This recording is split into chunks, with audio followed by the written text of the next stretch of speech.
This is the After Party. Your hosts are the Great Order and No White Guilt.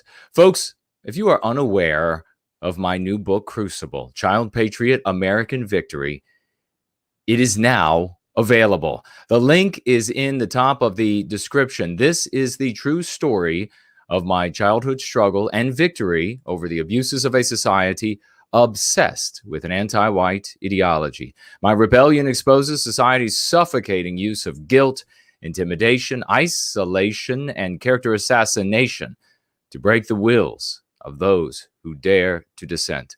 The book is not only my story, it is your story. It is the story of scores of millions of our people in the United States and around the world. There has never been a time in the United States when the masses of our people have been more focused on the question of whether we are going to be a Western country or go down in flames. There has never been a true story so personally identifiable to all of those white Americans than Crucible. You must rise to the occasion, for the hour has come to bring our people and an empowering message together. You need to demand of yourself no more than 30 days of ceaseless dedication to getting Crucible in front of these masses. Posts to blogs, message boards, threads, and websites. Bring the news of Crucible to every MAGA, conservative, Tea Party, constitutionalist, secure borders, pro-life, libertarian, church groups, First and Second Amendment groups, and the like that you can find. You will never have a more receptive audience than right now. You will never be able to do as much good as you can right now with Crucible. Get off the sidelines and do something you can truly be proud of for the rest of your life. I know that upon hearing these words, the best of you will rise to action, and to those will go the laurel of victory. And now, for the crown winner of last week, the crown goes to the one and only our dear lady, DF, for gifting a total of 9 Prometheus Rising dollars. Adulation and laudations to you, dear sister, and thank you so very much. In second place was a tie, 2 of our well-known and best participants, Irish Ice and Zero Talon, both gifting $5. Congratulations and thank you both. Everybody say it with me now. Financially gift on Entropy at 15%, where you can also watch the stream and ask and vote on questions, or Cash App. Jared and I evenly share the financial gifts with our guests here on the After Party. Now today we have Charles on tap. Welcome, dear brother. Please introduce yourself to our esteemed community. Tell them where they can find you, and then Mr. George will take over the conversation.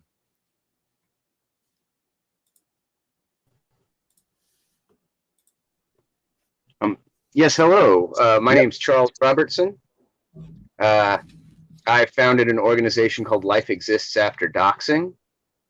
You can find it at lifeexistsafterdoxing.com. It's an organization to help people recover their lives after they've had, well, I'm sure that if you're watching this show, you're familiar with the effects of cancel culture. And I'm trying to find ways to help alleviate the headache of that. You can find my personal Twitter account. I'm Charles at the real Irreplaceable, because there's a silly story behind that ludicrous name. But you can find the official lead Twitter account at Doxing Life, and you can also find us on Gab at life_exists_after_doxing. Well, I'm going to copy a link to a tweet that just went out about this. And for anyone listening in replay, of course, on our websites, Charles's information will be there. So, Charles, we do want to hear about your Life Exists After Doxing initiative. It's a great idea and something very well needed. But first, why don't we just begin at the beginning and tell us a little bit about what you became known for, this video that went viral, Irreplaceable, that you filmed yourself giving this presentation to your college class. And then you have some other videos on your YouTube channel as well. There's also an Irreplaceable too. But why don't you just tell us a little about what motivated you to make that video, the experience of actually presenting that in a college setting and how it was received, and then we'll take it from there. Oof. All right. Well, I guess it all kind of where it all started is hard to pin down, because I was one that I got red pilled in high school, but I was kind of gaslit into believing that I was just crazy and that like none of this was real, and that I had just fallen in with some bad elements and all of that jive. And so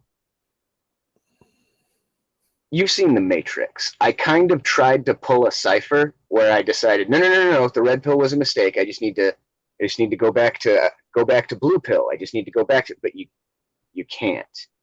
And as time wears on, it becomes increasingly more and more difficult to ignore the reality of the situation.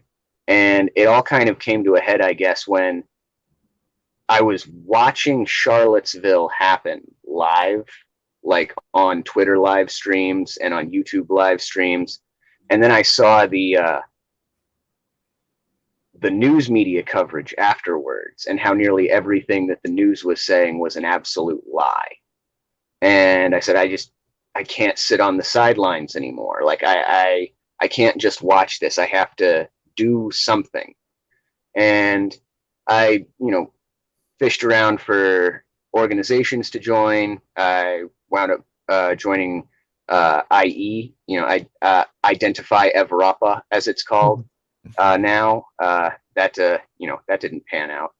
But one of the things that kind of bothered me was I saw a lot of voices on our side saying that we basically just needed to abandon college, that college had become a cesspit of leftist indoctrination, and we can't be bothered with it anymore. But I have high respect for academia, like as a concept, and I think that for a nation to function, it does need an epicenter of intellectualism. There needs to be a place where ideas can be hashed out in their kind of purest elements.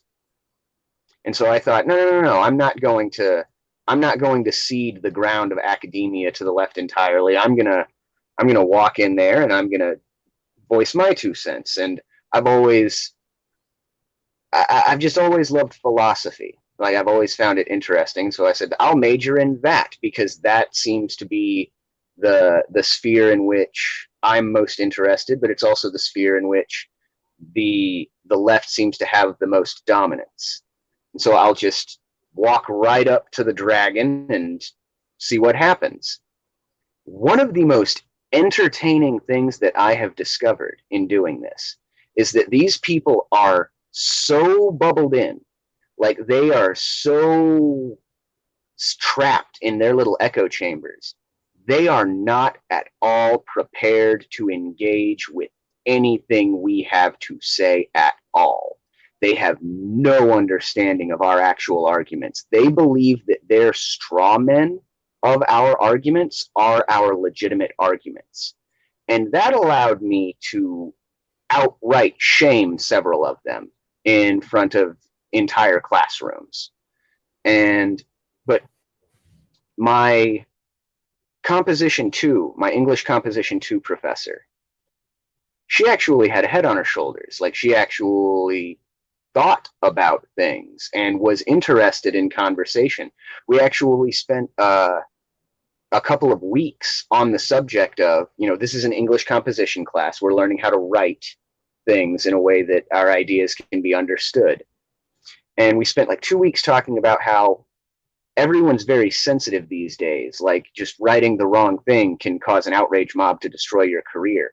So how do we broach difficult topics without like bending over backwards, without losing our intellectual honesty?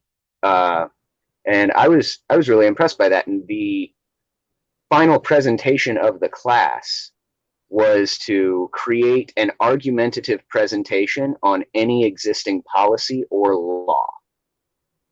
And one of the other students asked, does it have to be a legal policy or can it be like a corporate policy?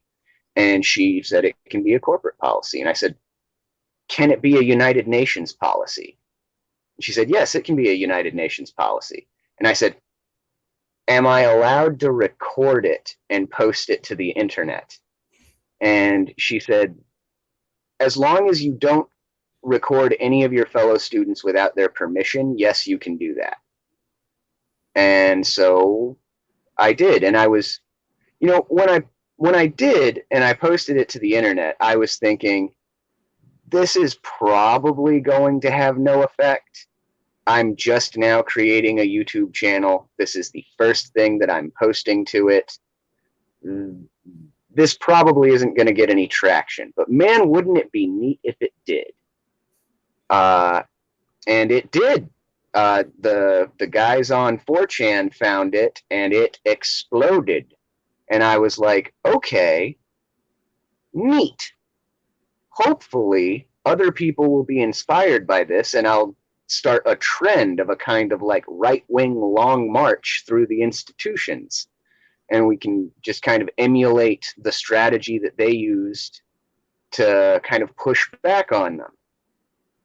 And there seems to be a little bit of that happening, but I'm not sure to what extent.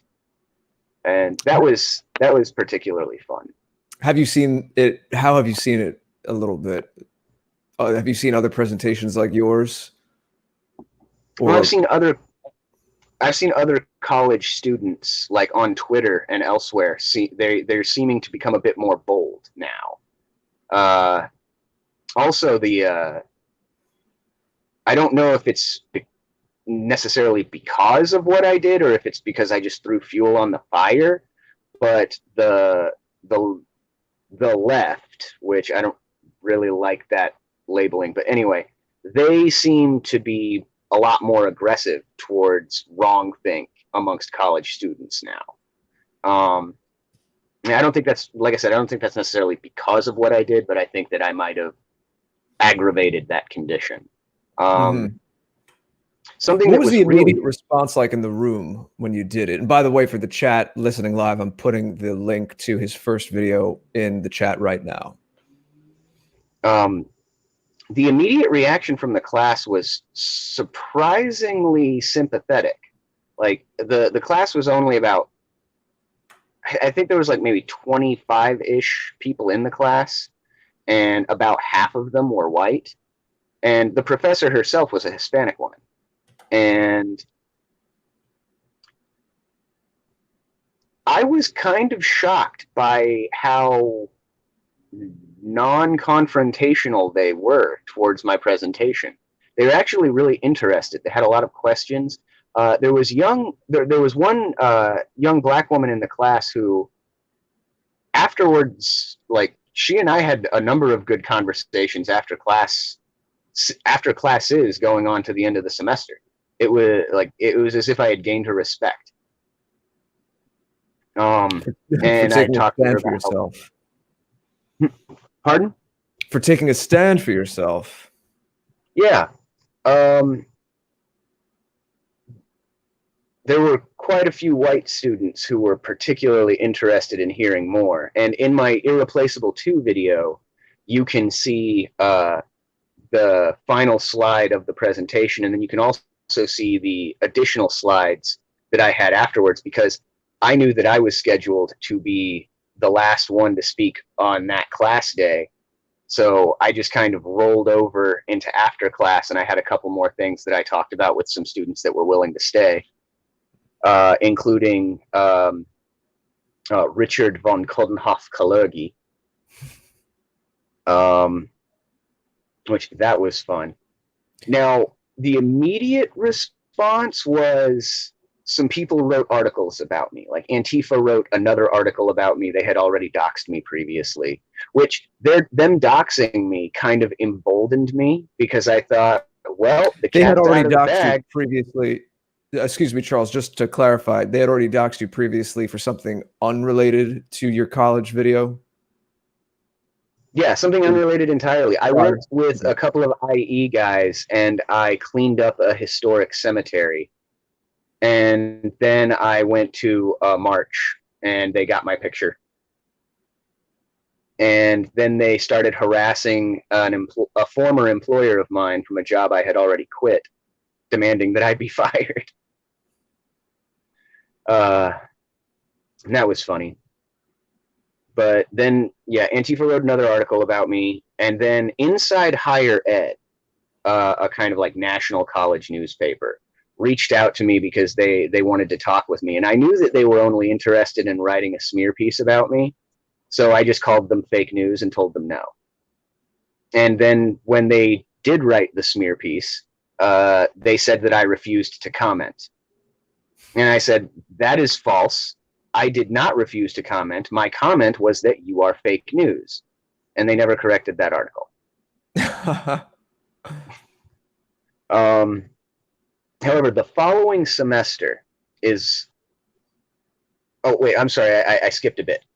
Weeks later, like weeks after my presentation, I found out that the Hispanic Students Union at a different campus, I was going to Georgia Southern University, Savannah campus, at the Statesboro campus, the Hispanic Students Union there staged a walkout protest demanding that I be expelled. I was not aware of this until weeks after it had happened. So it was like, meh, no one even emailed me about it. Like no one sent me anything saying you need to come to this office. We need to talk to you about this. No, nothing. It was just like a thing that happened. The following semester, my school held a talk that they titled Courageous Conversations. And I was like, that sounds like something I'd be interested in. So I went to that. And they opened it up with, this is being held by the Office of Diversity and Inclusion. And they gave a little spiel about what equity means versus equality. And yeah, then they said, the last time we held this conversation, many of you were very upset that we did all of the talking and we didn't let you have much of an opportunity to speak. So we're just going to pass the microphone around the room.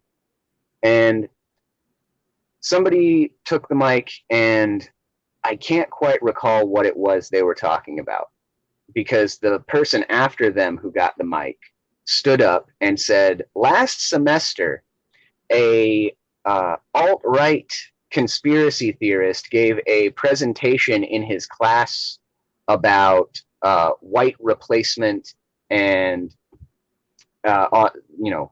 insert slurs here. And I just kind of shot up my hand and said, yeah, that was me.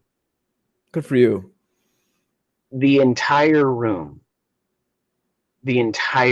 turned and looked at me like that scene in The Dark Knight where the Joker walks in and the mob, like all of the mob bosses just kind of turn and look at him. It was like that. And that was a fun time, because after she got done talking, the coordinators were just like very eagerly pointing at me, like, take the mic to him next. And I just said what I had to say. Like, look, our population in the Western world is in decline. These populations are exploding. These populations are going to outpace us. We are facing an existential crisis here. Like, there's no animosity towards anyone. I don't have any hostility towards anybody. I'm not trying to elevate one group of people above another group of people in value. There's nothing like that is happening here. I'm not judging you based on anything. I'm making an observation about numbers. Like, I don't understand why you are so hostile towards me.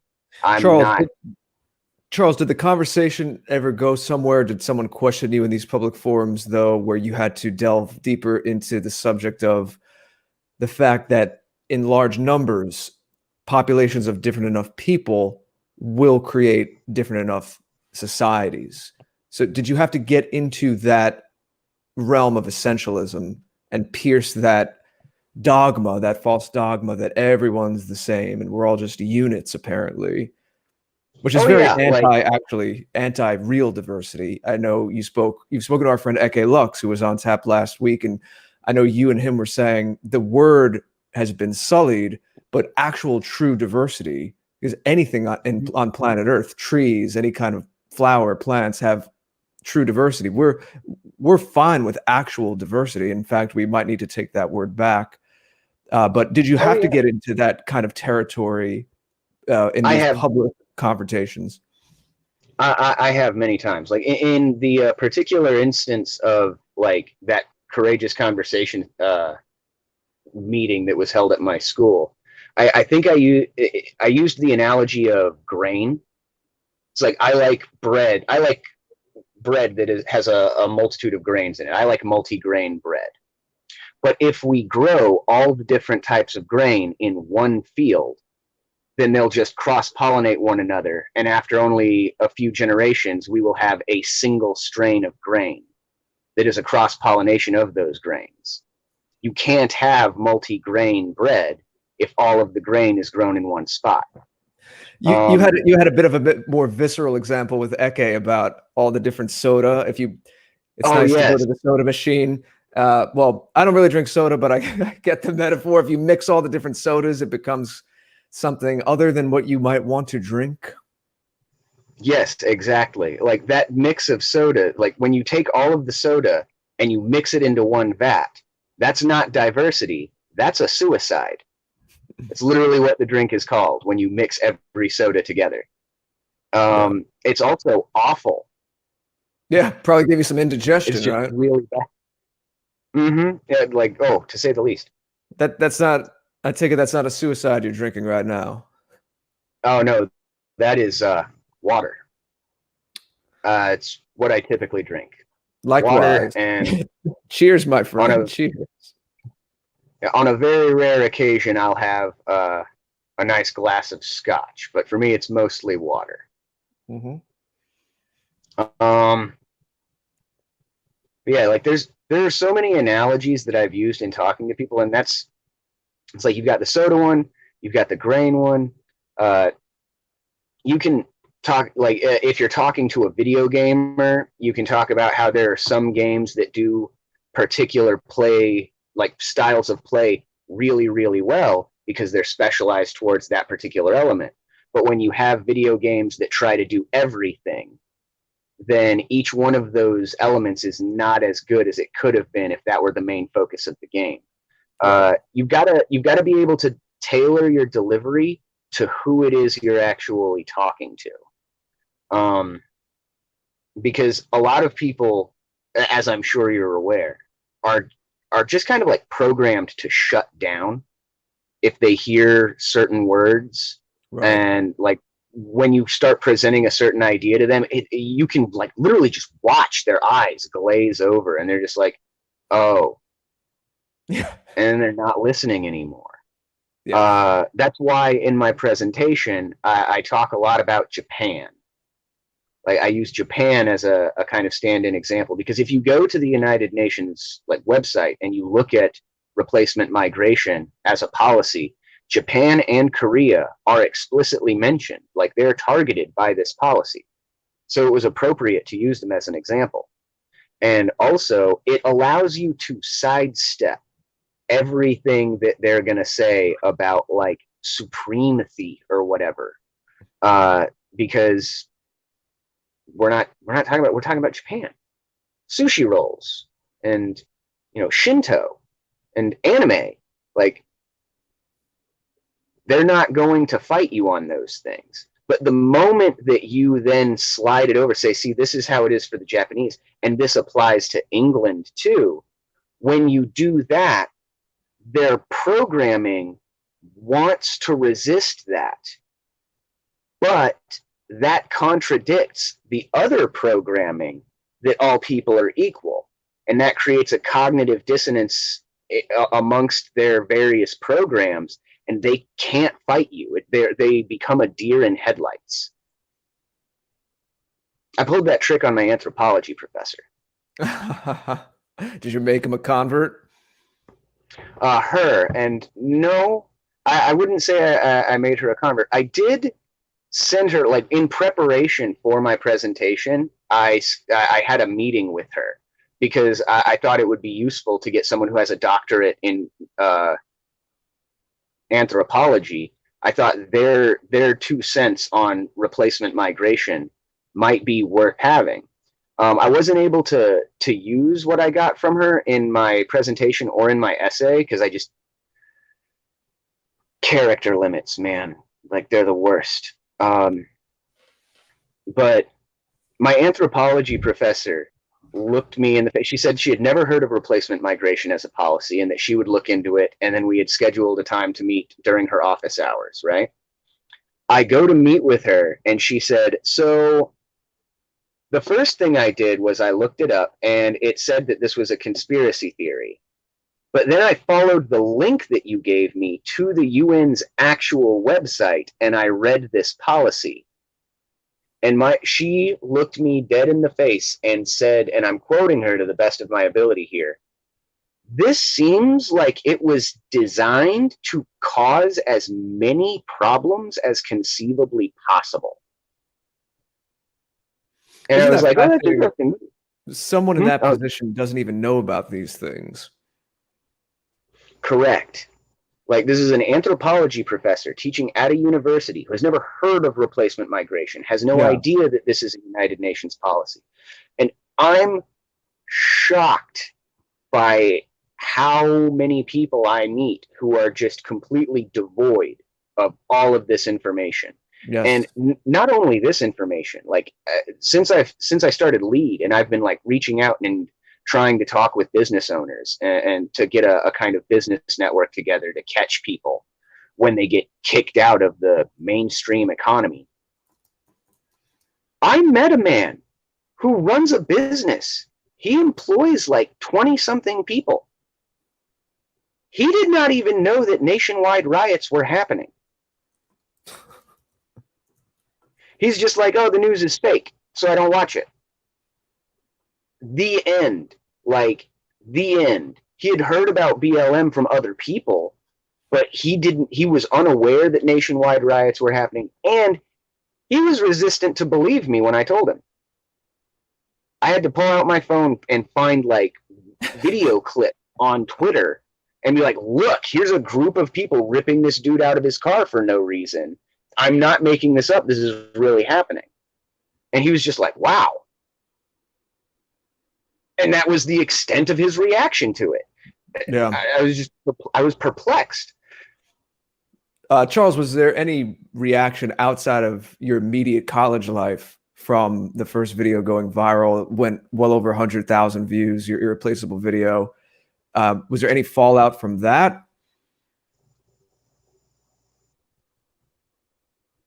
I mean, there were a couple of people who were loosely associated with me that just kind of stopped associating with me. Another thing was that I had a job then that I don't have now. And at that job, I worked with several, like, particularly far left individuals, like how did she identify? A feminine of center, queer, black identity extremist. And when my video went viral, I straight up walked in there gloating because I can't keep my mouth shut. I just can't do it.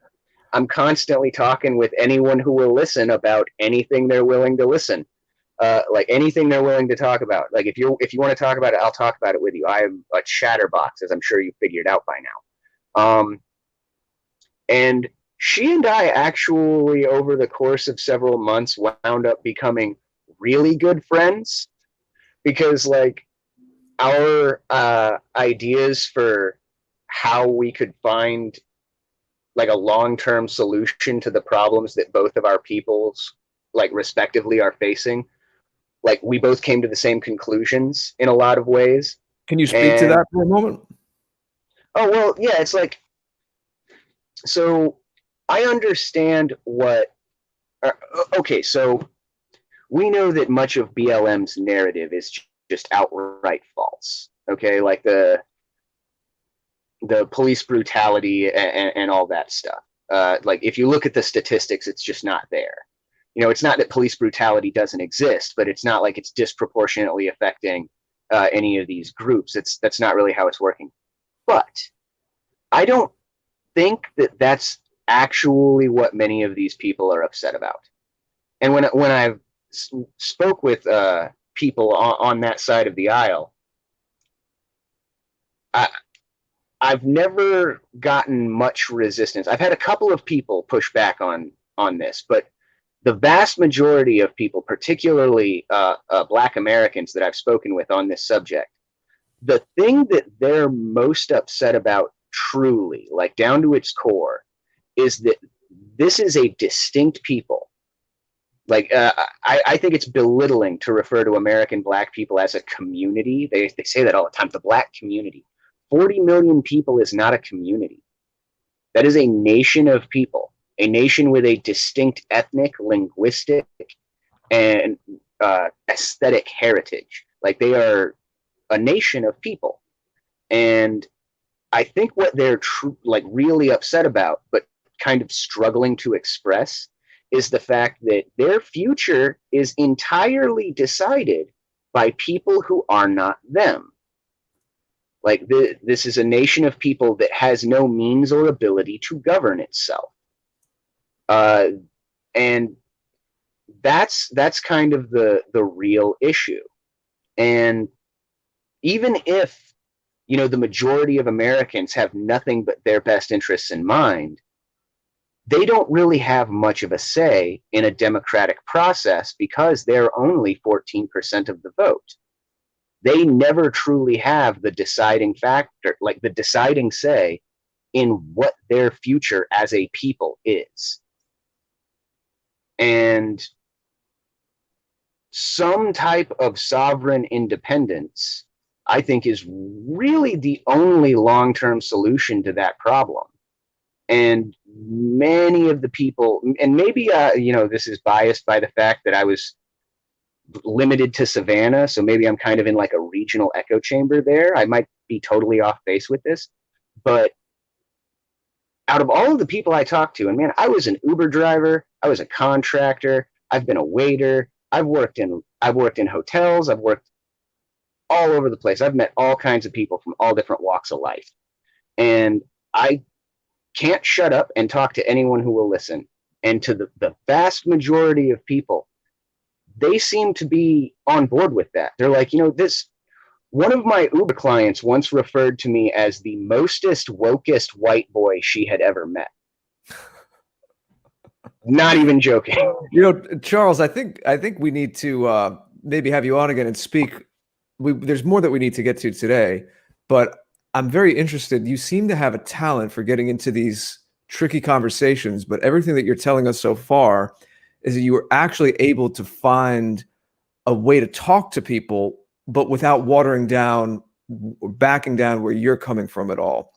And you obviously have some communication skills and tact that, I don't know how active you are on Twitter. We need people like you because there are a lot of people with no tact, no social intelligence, no nuance, not in our immediate community here, but in the wider spheres, that often just, I mean, you're saying that you say what's on your mind, but obviously you're calibrated the right way, because a lot of people say what's on their mind and they end up causing more harm than good, whether that is in person or online.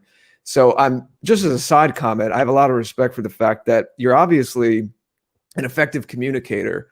And that's something I know Jason and I are both extremely interested in.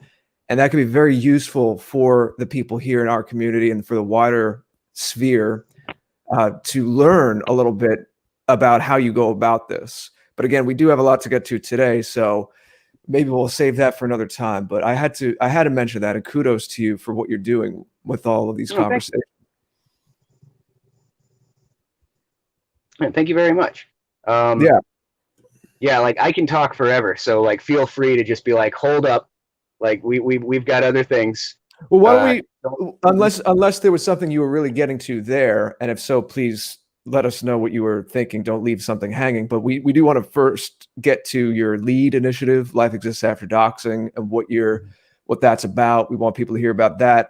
And then, of course, in the remaining time that we have, talk a little bit about your assessment of this fateful year of 2020, as we've been talking about with all our guests right now, all the current events. But why don't you tell all us right. about the lead initiative? Okay, so like I was telling you before stream, when the COVID thing happened, I took a sabbatical from school. I decided like this is not the time to be going to college. I do have every intention of returning to university. Like my like long term goal, which I'm not sure how realistically achievable it is because of, well, you know, but I'd like to be a philosophy professor. Like that's my like long term goal. But I took a break from school, and while I was on break from school, I'm watching all of this happen. Like I'm watching 2020 unfold. And I thought because I faced very little reprisal, like I had some social consequences, but no like tangible consequences to my docs. So I thought that was a problem that was like kind of dying down in its severity. But then I'm just looking at this Twitter feed of just like, oh man, look at all these people that they're doxing, and they're like going to their houses now. Like this is getting worse. This is not getting better. And when I was going to school and I was constantly kind of taking the fight to the academics every day, I felt like I had that sense of that I was doing something, that I was accomplishing something. But just sitting at my house in COVID lockdown, doing nothing but watching this unfold on Twitter, I was just like, I can't do this. I can't just sit here. This is driving me insane. So I started brainstorming on what kind of thing could I like realistically do. And I had the like in conversations with some of my friends, I eventually landed on the idea of lead. And the idea is at the core of what doxing really is, and like cancel culture at large, because where I'm staying now in this more rural part of the country, they've almost no one here has ever heard of doxing. They don't call it doxing. To them, it's cancel culture. But what's really happening is they are like this kind of outrage, anti-white outrage mob is trying to eject you from the economy. They're trying to ban you from the economy. They're trying to make it where you can't buy anything, you can't sell anything, you can't work anywhere, you can't live anywhere, and you're just going to starve in the street.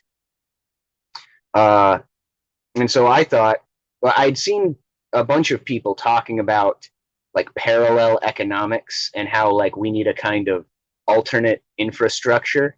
And I thought, okay, well, like simple solution. As this human capital is being ejected from the mainstream economy, we need some kind of an organization to create a network of businesses that are sympathetic to the cause of resisting cancel culture, to act as a kind of safety net to catch those people when they're kicked out of the mainstream economy.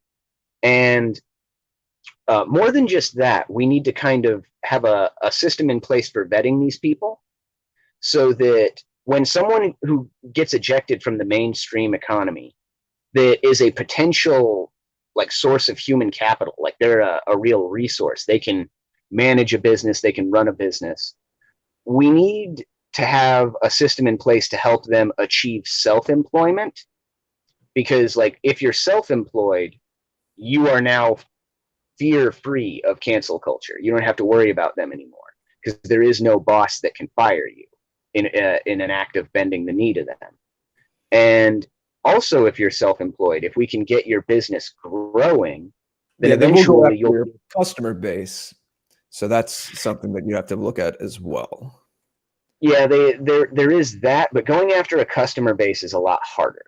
Yeah, like rather than like they can't go around canceling your customers per se. What they try to do is they'll try and go after payment processors and try and cut the link between you and your customers, which right. that's straight up, that's a problem I don't know how to solve. And if anybody has any ideas, drop them in the chat or DM me we've with. we've dealt with that here plenty. But yeah, the idea is that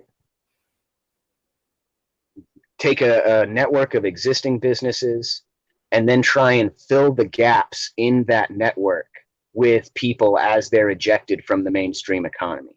So like something, this is just like off the top of my head example. Like say we have a network of businesses and nowhere in this network of businesses is there an accountant. All right, like we don't have any accounting firms as part of our network. If we get some doxed accountant, then we say, okay, you doxed accountant, we're going to make some calls, try and pool some resources, and get you self-employed as a private, get you an LLC so that you can be a private contractor accountant. And then we'll refer you to all of the businesses in our network so that you can fill a gap there. And just try and, once you've got the seed of the network, you just try and build on top of that. And that's not something that you can really like have a long-term plan for. You have to kind of do the best you can with what you've got. And what I've got so far is not a lot. I've gotten a few confused business owners. A lot of people asking me what doxing is. I told you about that one guy who didn't even know nationwide riots were happening. I was just about to announce this on the lead Twitter when you guys reached out to me, and I thought I'll hold on to this and I'll let people know over the stream. I can't divulge any specific details, but a contact that I've made who works with a chain of extended stay hotels has provided a resource by which we can provide people with short-term, temporary, emergency housing in the event that your home is compromised. Like if you've got outrage mobs coming to your house or vandalizing your house, or if you have adequate reason to believe that your home is no longer safe because of these people, go to lifeexistsafterdoxing.com, use the contact us form at the bottom of the page, and we'll help you out. We now have a system in place for at least getting you in a new safe location temporarily while we figure out an appropriate long-term solution to your problem. That's fantastic. Again, I'm putting the link in the description, and it'll certainly be on our pages, on our sites once this show is archived. I appreciate it. Yeah, it's... Have you spoken to any content creators or people who are maybe not even content creators, but on Twitter, who are somewhat active and trying to be activists in their own way, who have come to you and wanted to get involved? Wanting to get involved? No. JF over at the Public Space was kind enough to help me promote it. But other than that, a lot of people on social media, and trolls accuse me of grifting. And it's just like, guys, I have an above room temperature IQ. Why would I grift on you guys? Hello? Did you not see my presentation? Exactly. If I wanted to grift, I would talk about how I've seen the light of equality and diversity really is our strength, guys. And I would go over to the side that has all of the corporations and all of the financial institutions and everything over there, and I would talk about how evil we are, and I would get all kinds of money, and people would be lining up to put microphones in my face. Like I'd be on everything. Like I'd be on NPR, I'd be on CNN talking about how I've seen the light. Like, come on, guys. If I wanted to grift, why would I grift on you? Like, yeah, guys, when you see stuff like that, realize it's a troll. They're trying to shame us. They're trying to cause discord in our community here. please have the savvy to see through things like that, as Charles is saying. He just laid it out for you. We're in a situation where we get chased down from the most basic payment processors, and some of our bigger names are even getting canceled by banks. And you think we're here to grift? Give me a break. Right. It's like, oh yeah, like the apex, like just big brain, like a galaxy brain take. It's just like, I'm going to go and grift on the people who are banned from major payment processors, and just being seen, like being in a photograph, standing near the people in this movement can get you fired. And I'm going to try and make a career out of that. Like, I can't imagine the line of thinking that would lead someone to the conclusion that that was a smart thing to do. Like the people in this movement are either in it because they mean it, or they're in it because they just are looking for some kind of justification to express antisocial behavior. And this is, I think, the biggest problem. That's, yes, absolutely. The antisocial behavior. There are people who are doing that, and we need to watch out for that. On the subject, just quickly about grifters, though. Some people are asking what grifters that means in the chat. It just means that you're in this for the money, is essentially a basic way to say it. We do have to delineate one crucial thing, though, to keep in mind going forward a little bit. Jason and I spoke about this on a TAP episode a few weeks ago.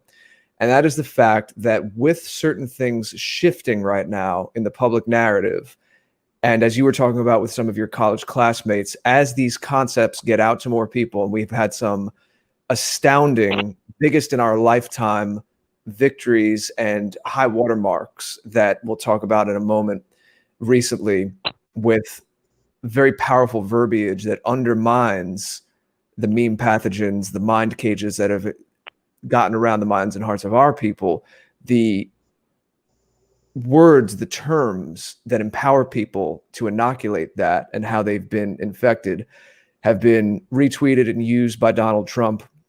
Regardless of what you think of Donald Trump, it's the highest office in the most powerful country on the planet. And those words getting out there are a shift. It's a dam breaking kind of a moment. All that to say this is that in the coming months, if we're seeing more, there's going to be still pushback, obviously, but more people coming this way or engaging with these ideas, you are going to see certain people who might think that this is an up and coming thing, and it is kind of edgy and rebellious, but it's safe enough, or it's on an ascendancy where they think they can make some money from it. And we just caution our listeners to be extremely, again, mindful and savvy about that fact that could be coming down the pike. So we might be seeing actual grifters coming down the pike. Everyone needs to be very aware of that. Again, Jason and I spoke about that more in depth from a TAP a couple of weeks ago. If you go to the archive on our site, it was one where it was just the two of us. We didn't have a guest that time, and we were just kind of checking in with the community here. On that note, why don't we talk a little about what you see changing out in the narrative and how the insanity of 2020, even though our heart goes out to the people who are facing businesses lost or personal injury, in some cases even death, not making light of that at all, but the silver lining is that there could be, it looks like there are big opportunities here as well. So we kind of want to get your assessment on that, kind of a big picture take on what you think's going on with the crazy stuff, but also the opportunities therein. Well, there definitely are opportunities. I'm reminded of that old like corporate meme about how in I think it's Mandarin, the word for crisis and the word for opportunity are the same word. The just insanity of our political discourse is now so loud that it is getting to a point where the normie can't ignore it anymore. And for the past, like, I would say somewhere around like 10 years, the normie has pretty much defined itself as, I'm just not going to get involved in politics because it's too stressful. All it is people fighting, and I'm just not going to. No, I'm gonna watch my Netflix, and I'm gonna watch my sports ball, and I'm gonna go to work, and I'm just not going to involve myself in any of that. And it's just like, well, too bad. Too bad. The political discourse has swallowed your Netflix and your sports ball, and you cannot escape it any longer. And now you don't get to go and have a nice night out with your wife at a restaurant. You don't get to do that because some mob of people that you've likely never heard of or have heard or know very little about is going to just randomly show up and start screaming about you, start screaming at you about how evil you are because of what you are, not who you are. They don't know or care who you are.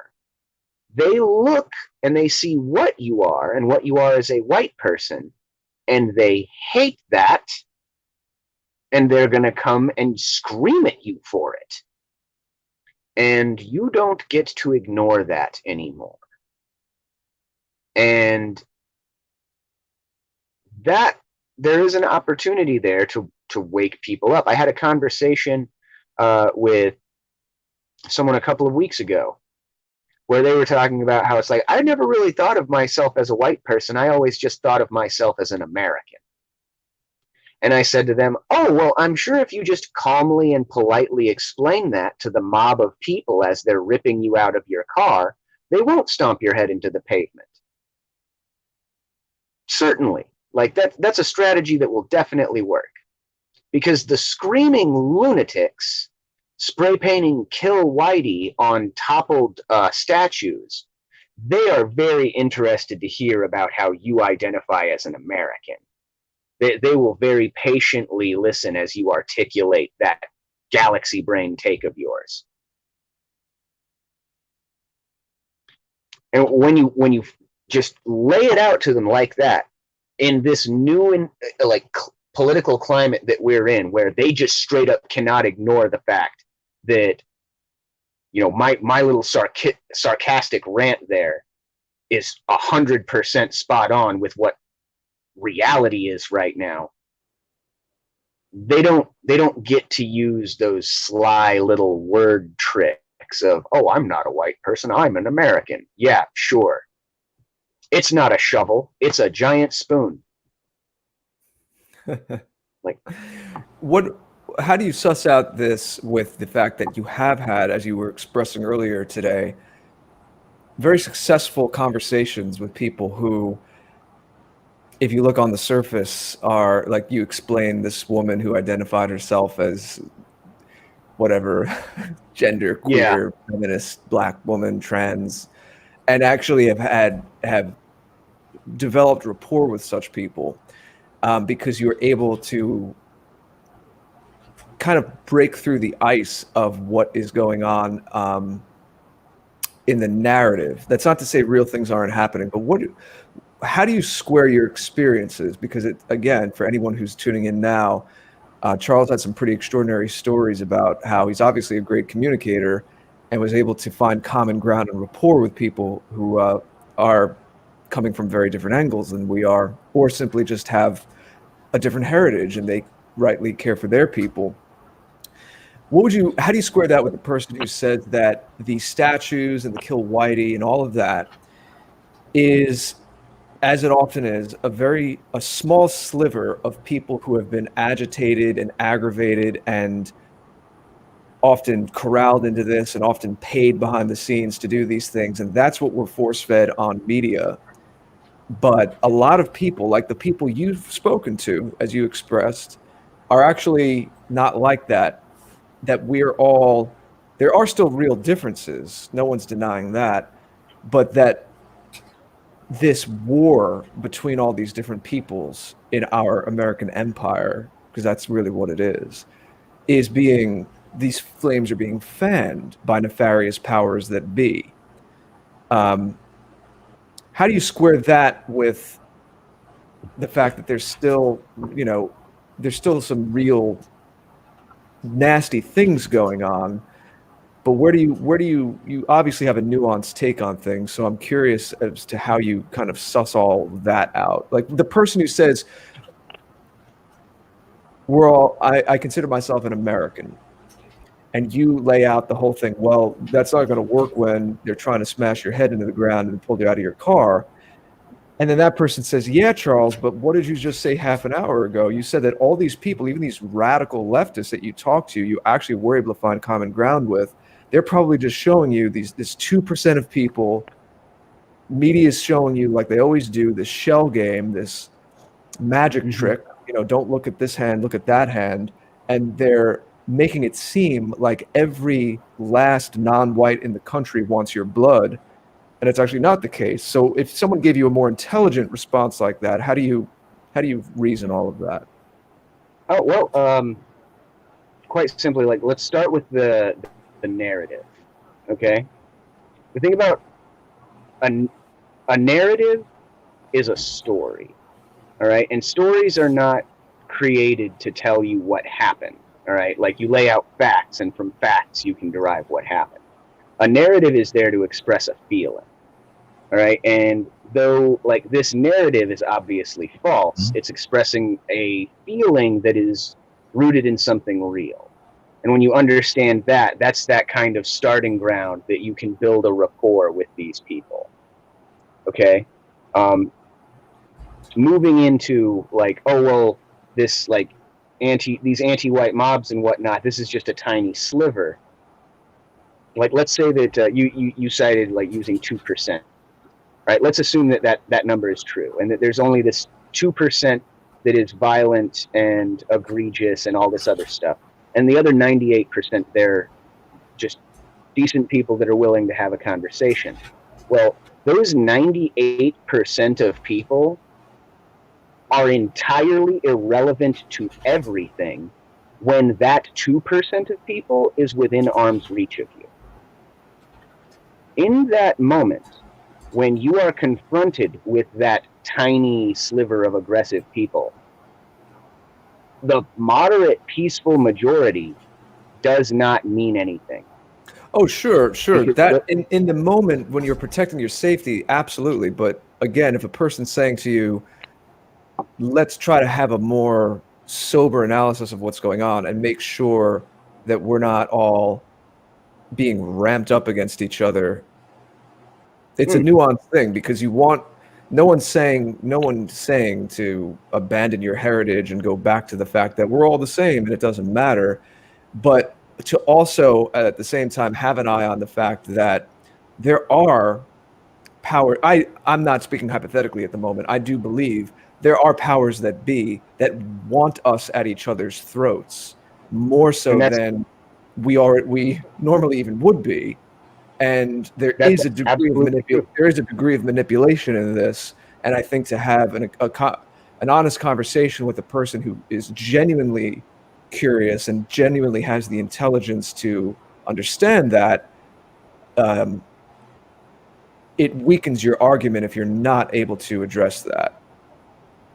Well, like I agree with you. There is a kind of I don't think that there's just a group of powers that be. I think that they're kind of like the elite and powerful of our world are factionalized. Like, I don't believe in a kind of we do or something.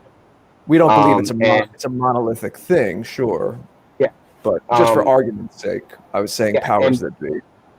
Yeah, those various powers that be are fanning the flames of this tension for their own gains, and we need to recognize that, and we need to those people who are willing to listen to us, to those people who are willing to have a conversation with us, we need to be like, hey, listen, I have no interest in being at your throat. I have no interest in confrontation with you.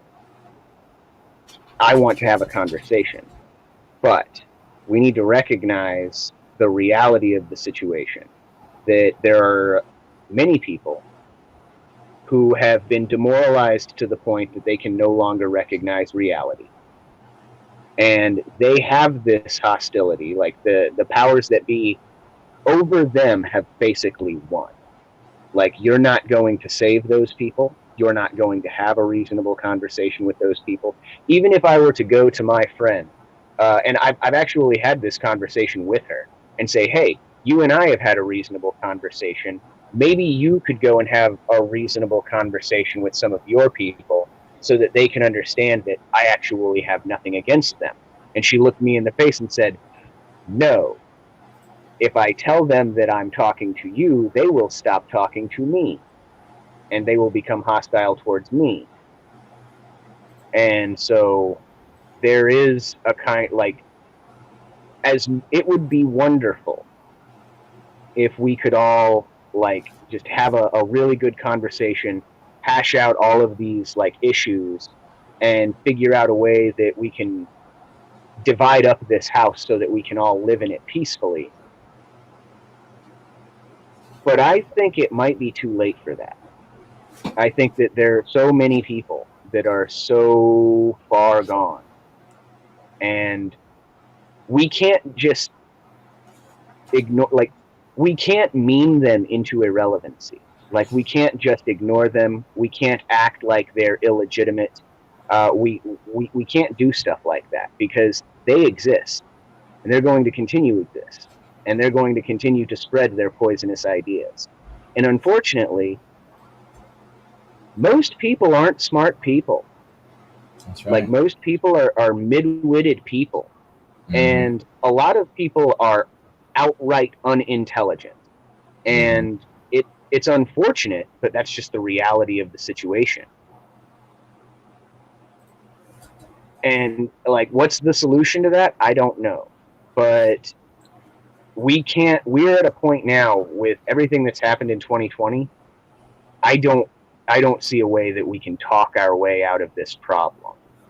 And I don't really know what the full consequences of that being true are, but yeah. Well said, Charles. Let me jump in and thank you for everything you've done so far, both at university, where you had the courage to stand up against the anti-whiteism there, what we refer to as anti-whiteism, and your continuing efforts that you are making, and the thoughts that you are putting to the efforts and the challenges that we are facing here in the white positive sphere as an entire race of people, Western kind. And so we appreciate that you are busy doing that. It is both your particular effort here to help those who have been who have lost their job, who have been ostracized from their communities, who indeed can't find work in the communities for which they're trained and certified and the like, maybe a lifelong of efforts to be in those fields, and now they find it impossible to find employment. That's both noble and pragmatic. So we definitely appreciate that, and appreciate your facility with being able to speak to anti-whites. And we know that sometimes, and Mr. George has spoken about this before, ladies and gentlemen, that on a one-on-one basis, we can occasionally find some sort of common ground with those who may even be somewhat hostile to us, and anti-white, non-whites specifically, for example, who may be somewhat hostile to us, and because we know we're going to be able to go our different ways. But ultimately, what is the case here that Charles was just mentioning is you can be at a point with someone, you can have some sort of agreement or some sort of, well, we will agree to disagree, or we will agree that there are some similarities here or there, but we will be able to go home. The conversation will be able to end. I'll be able to go back to my views, you yours, but I won't be able to take your message to my community per se. And that is exactly why over the years we have argued against using or attempting to use or create alliances with non-white, anti-white groups to supposedly vie with anti-white oligarchs and somehow push them off of us, and then we'll somehow live a nirvanic life because they've now left, and all of the reality of the biospiritual differences somehow just evaporate. This will never be the case. We have to realize that we are fundamentally different animals, fundamentally different creatures. We are inside an animal's body, whether you believe we have a soul or not, as we talk about very often, and being fundamentally different. And you can think of the biospirit, those who are new, what we refer to as the biospirit, you can think of that as instinct. Every breed or race of animal, even if they're the same species, has a particular instinct that is peculiar for that individual breed or what have you, and we see different outcomes as a consequence of that. Those expressed in the human animal, manifested on their environment, is what we refer to in aggregate as culture. It's why where you take white people, you find Western culture. Where you put black people, you find black culture.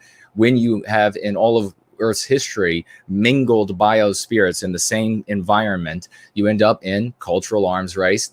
And then balkanization. It's always bloody. It's always ugly. Of course, none of that is true, because we know that the anti-whites who are watching right now at YouTube, they are paying close attention and their fingers right on that delete this channel button. So make sure that everything I just said you check out with your local anti-white professors and CNN. Make sure that they all concur or disagree, and then just go with whatever they think.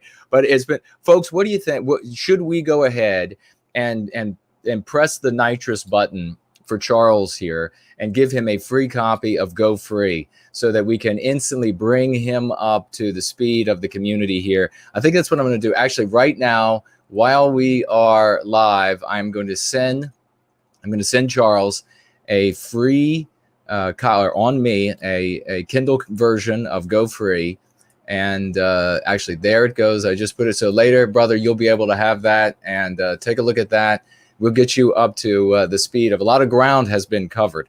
And you're the exact kind of person that we need to learn of the victories, learn of all of the failures, to sidestep the failures, to embrace the victories, and then to continue to build with the community as a whole, so that we can cover the ground that we need to cover. And Mr. George was referring earlier to the kind of enormous successes. And I just want to briefly share that we have another enormous success going on in the background right now. It will be, as the others have been, percolating, and it will become more apparent to those with the eyes to see that these sort of things are absolutely changing the tapestry, changing the societal context that we are confronted with, and therefore will present us with new challenges and new opportunities. We as a community have to be ready to take advantage of those opportunities, and as a community to overcome those challenges. We only have about 10 more minutes with Charles, at least today. We're absolutely going to have him back, because we have a bunch of questions that we didn't get an opportunity to cover with him. But while we're in these final 10 minutes, make sure if you have any financial gifts or any questions or comments that you would like to give or make, please do so now. I'm going to swivel over here the chair, and I'm going to take a look at Cash App. And we have one of our greatest heroes, ladies and gentlemen, Slots, as you all know, has financially gifted $2 today, and giving the $2 middle finger to the anti-whites for all that they're up to. Thank you so much, Slots, and everything that you're doing. And if I swivel back around here, Entropy is up, as you all know, and you can comment both on the Entropy widget and on either of the YouTube channels. I'm not looking at the other channels on the other platforms right now, so I won't be able to see those at the moment. But you can tag me on either of those, and or Jared George. We have the great Rub-a-Dub has financially gifted $10 over here on Entropy, and thank you so very much for that kind financial gift to White Wellbeing. And writing here, this is actually, I love this. Thank you so much, Rub-a-Dub, quoting me from Prometheus Rising and writing, "From the darkness to the light, from the shadows to the fright, to your king, to your fate, to the glory and the fight." That's actually, I wanted to read. Thank you so much for, I just had to pick up Prometheus Rising really quickly. This is, of course, a tale that you all should be somewhat familiar with by now. We've mentioned it a time or two. But I just want to read a bit of this from that particular section, because I think it's pertinent for the courage that Charles has shown in answering the day's demand for the well-being of our people, the challenge that names him quite easily, this victimizer of Western kind that names all of us quite easily, a hater, an evil person, and then yet we still go out into the world and we still face these things. And Charles did that in his classrooms all by himself. It says here, to these collections is given the name Dunvegan, and upon the first page of the first book is inked this scripture: for the elect are the Dunvegan, and only before their eyes will the conjuration take its secret form. To all others it looms as a wraith ever beyond their grasp, cryptic and inscrutable. For them, the animating spirit of the Promethean nation and its titanic works are forever impenetrable and mystifying. Those who are able to hear and obey the voice shall walk an unbroken path to mastery. For you, whose spirit soars higher than the firmament and delves deeper than the abyss, for you, these visions are incantation that awaken in you what has slumbered overlong. For you, they are the divine nectar that waters the very roots of your soul, being to you as a dispeller of poisons and an igniter of fires. Let these words set fire to the winter of your apathy, for it is the voice who summons you. From the darkness to the light, from the shadows and the fright, to your king, to your fate, to your glory and the fight. Thank you very much, Rubber Dub, for bringing that up. That was apropos. Where could you just tell the listeners where exactly that is from again? This is from Prometheus Rising, Take Back Your Destiny, which is the mythopoetic book that I wrote and is available. You can find it down in the description. It's at Amazon. It's also at, of course, NoWhiteGuiltCollectibles.com. And this is the story of our people. Charles was getting onto a path there that we have trod, and this is one of the reasons why I wanted to get him immediately a copy of Go Free on me, digital copy of Go Free, because he started talking about the narrative, and of course we have named the anti-white narrative here, and we talk, Charles, all the time about getting out of that narrative and into the narrative of our story, where we write ourselves in as the hero. We begin with Prometheus Rising, and recently released, and then at the end of that book, we pick up the pen and we write the pages of our story. We write ourselves into that story as the hero, with the deeds that we engage in, with the thoughts that we have, with the arguments that we make over the course of our lives. And it doesn't matter what the anti-whites think. It doesn't matter how they view us. It doesn't matter the narrative that they would like to put us in, because if we remain there, it's a sanguinary end for every single one of us. So that's Prometheus Rising, Take Back Your Destiny. And now, ladies and gentlemen, as we wait to see if there are going to be any other questions for Charles before we let him go, and or financial gifts, we thank you all for being here too, by the way. It's been a splendid conversation. Let's get a big round of raucous emojis for a lady who has just been rocking the world lately. We cannot say enough about her, and she really deserves a significantly sized round of raucous emojis. Mrs. Jess Horst, just financially gifted $100 US. Thank you, Ms. Jess Horst. $100. And she writes here, happy autumn, good sirs. Well, a big happy autumn to you and your family. 9 children this lady has, and she still finds room to financially gift that sort of gift to White Wellbeing. So thank you so very much. We also have, she should get a medal. I know, we're gonna get her a medal. Actually, I was on the phone with her just the other day. It was wonderful. I met up with another wonderful woman in our community right outside here of Washington, D.C., where I live, Fraulein Dresden. And if you are on Instagram, ladies and gentlemen, you will see that the picture of me and Triumph, her colossally sized German Shepherd. So there's nobody going to mess with that wonderful woman. But she said, I'm going to call Mrs. Jess Horst. But when she answers, I want you to say hello. And she had already dialed the number and just thrust the phone over in my face. And there was Mrs. Jess Horst saying hello, and thinking, of course, it was going to be Fraulein Dresden, and then it was me. So that was a heck of a lot of fun. Wonderful woman. Thank you so very much for everything you are doing for White Wellbeing. We also have I Love Jesus Christ financially gifting $7.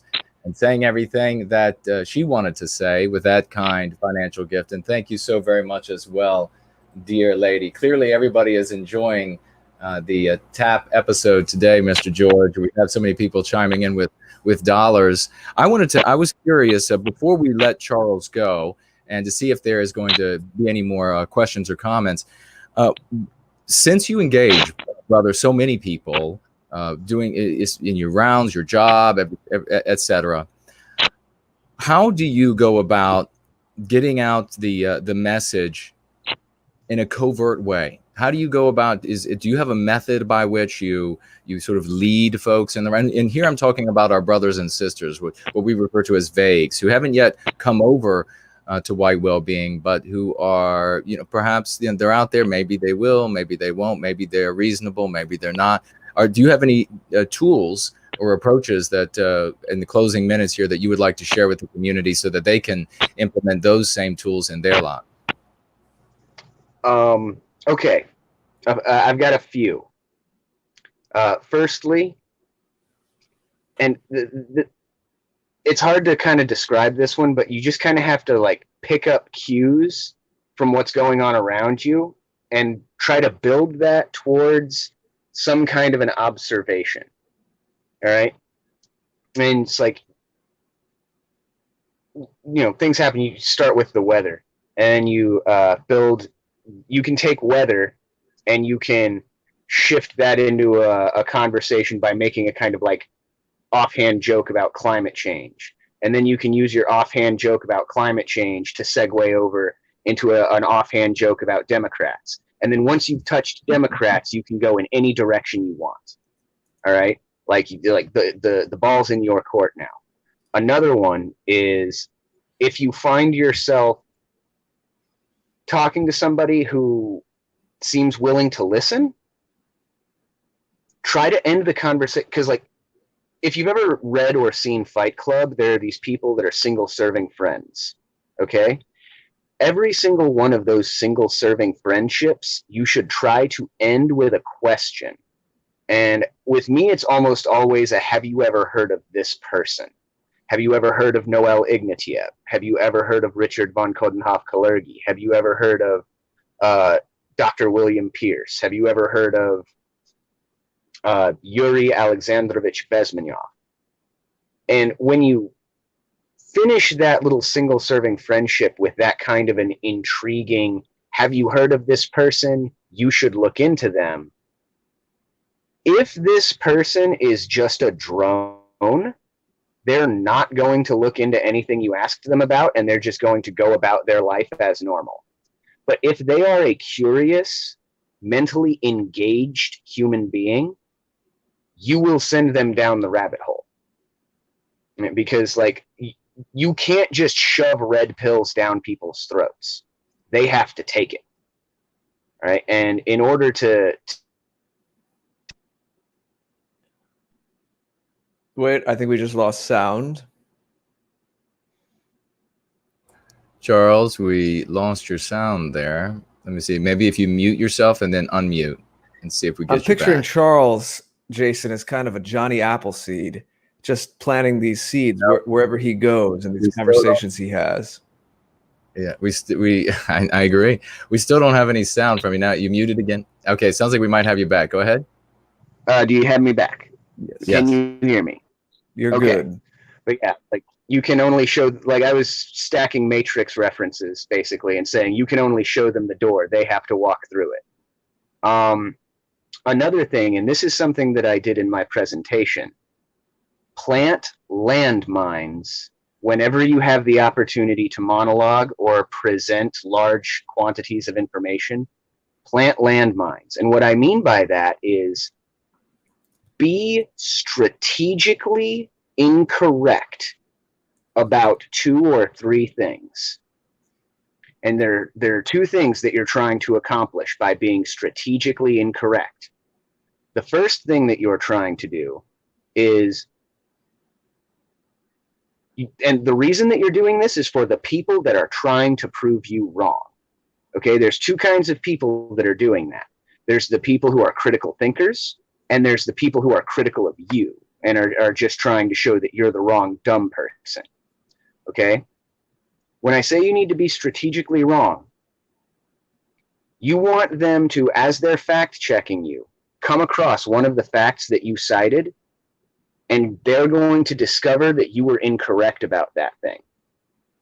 You want them to then find that the correct version of what you said is actually a lot more serious than what you said.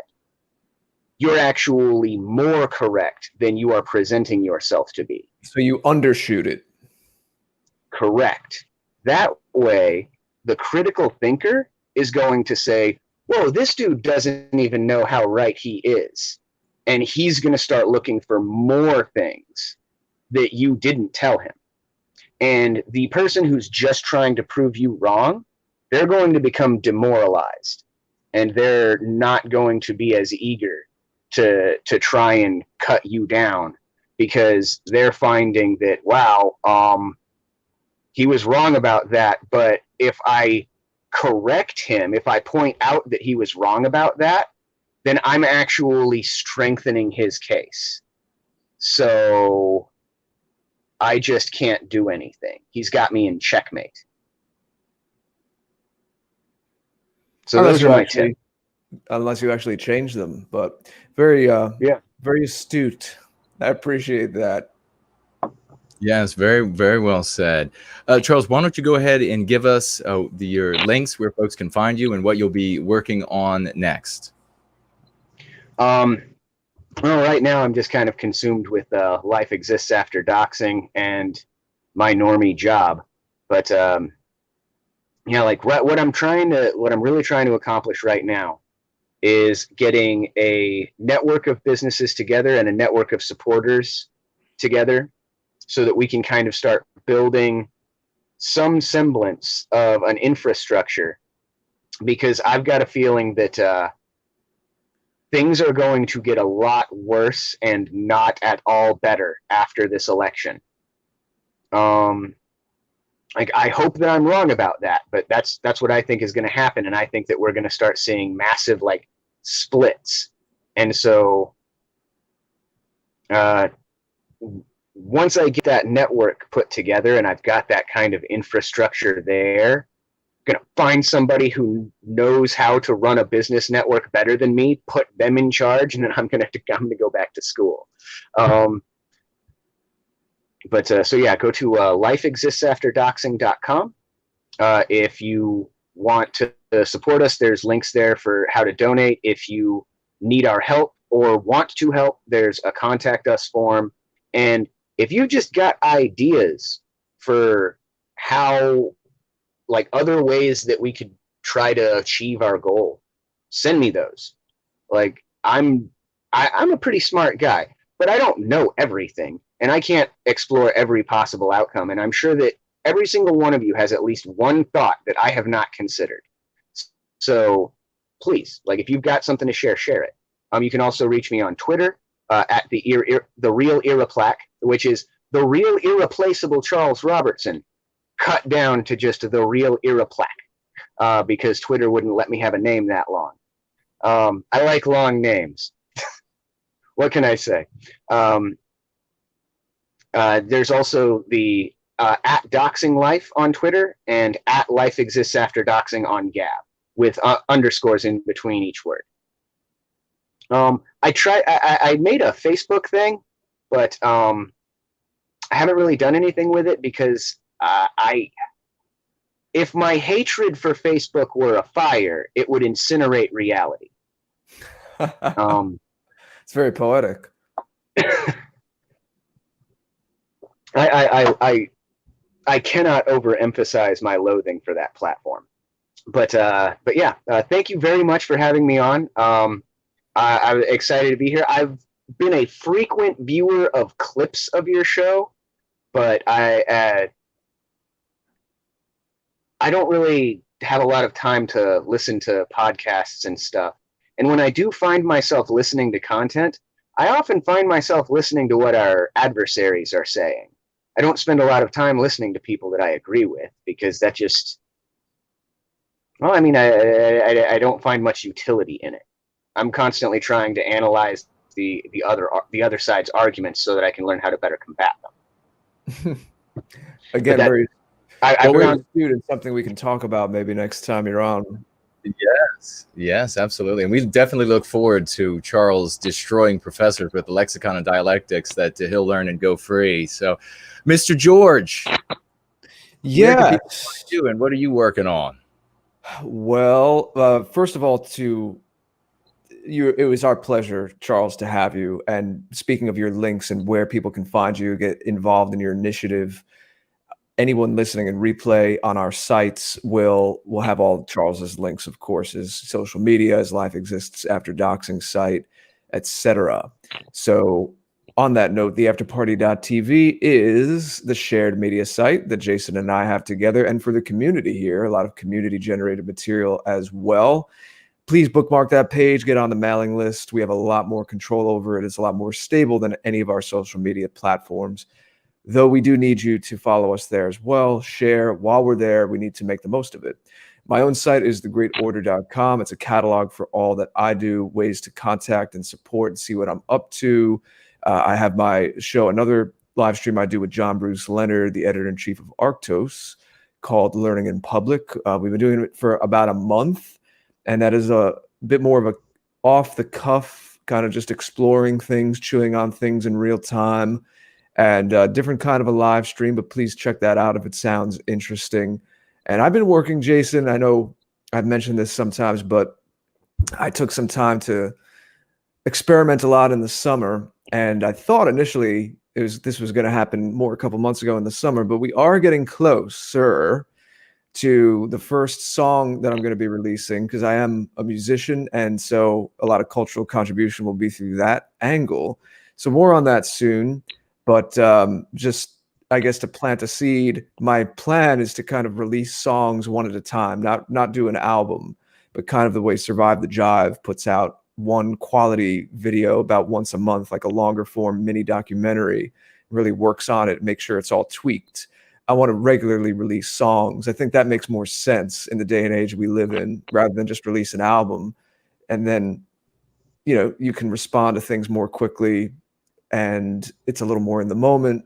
So that's what I'm planning to do, but there'll be more details about the rollout of that soon. But that's been occupying a lot of my time. Some other projects going on as well. There's a lot going on. It's going to be a very exciting autumn season. So again, please make sure you're on our sites and our social media of both Jason and myself, and look out for the announcements on the next TAP episode next week. We'll see you there. Please, again, share this. We have to be the algorithm, as we like to say. We can't rely on the social media algorithms.